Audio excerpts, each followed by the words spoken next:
Tasavvufi öğretide cehri zikrullah yolunun Hazreti Ali Efendimiz'den geldiği, hafi zikrullah yolunun Hazreti Ebubekir Efendimiz'den geldiğinden bahsedilir. Siz de bir sohbetinizde kalbi zikrullah yolunun Hazreti Osman Efendimiz'den geldiğinden bahsetmiştiniz. Ama bu zamana kadar sürdürülemediğini söylemiştiniz. Bununla ilgili kalbi zikir yolu nedir? O kalbi zikrullah, o kimsenin ne dilinde ne de mimiklerinde zikir yaptığına dair herhangi bir şey yoktur. Mesela örnekliyorum şimdi, Nakşibendiler hafi zikrullah yaparlar. Öyle değil mi? Öyle deniliyor. Hafi zikrullah demek, o kimsenin zikrullah yaptığını dışarı hiç beyan etmemesi demek. Yani o normalde tabii ölçü kaçmış orada. O yüzden normalde aslında Şah-ı Nakşibendi Hazretleri de aynı zamanda Kadiridir. Son merhaleyi Abdülkadir Geylani Hazretleri'nin kabri şerifinin başında almıştır. Öyle olunca normalde aslında Nakşibendilerin bir tarafı da Kadiridir. Zaten normalde genel olarak Halidi Kulu çok meşhurdur. Halidi Kulu da normalde Kadiri Nakşidir. Onlar hafiz zikrullah yapıyoruz deseler dahi zikrullah yaptıklarını dışarı beyan ediyorlar, gösteriyorlar, ishar ediyorlar.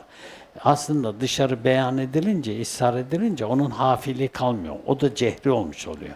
Veyahut da yoldan giderken bir kimse eline tesbih aldı, tesbih çeke çeke gitti. Yani içinden de zikretse onun aslında zikrullahı cehri oldu. Çünkü zikrullah yaptığını gösterdi. Kalbi zikrullah noktasında normalde bütün ehli tasavvuf o zikrullah haline ulaşması gerekir. O nedir? Zikrullahın dilden kalbe inmesidir. Kalbe inmesi nedir? O kimsenin kalbinde zikrullah'tan bir nur oluşur. Bu nur diğer dışarıda tecelli eden nurlar gibi değildir. Onun derecatı, tecelliyatı daha farklıdır. O nur oluşunca o kimsenin kalbinde zikrullah oturur. Artık o dil ile zikretme veya tesbihatla zikretme halinden çıkar. Onun kalbinde devamlı o zikrullah devam eder. Asıl kalbi zikrullah odur.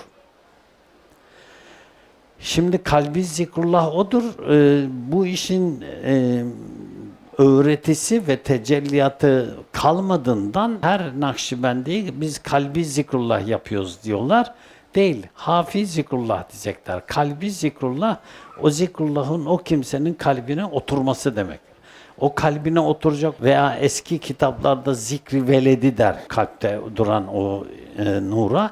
Aslında o Cenab-ı Hakk'ın nurundan bir nurdur. Yerinde göğünde nuru Allah'tır. O yüzden o kimsenin kalbine zikrullah yerleştiyse orada nurdan bir zikrullah nuru oluşur. O aynı zamanda da feraset nuru gibidir. Ama feraset nuru ayrıdır.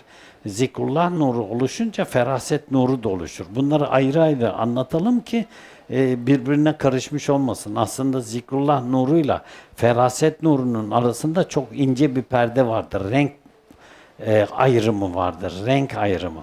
O renk ayrımı da o kimsenin maneviyatına göre, yani nefis meratibine göre değişir. Bir de kalbi meratibine göre de değişir.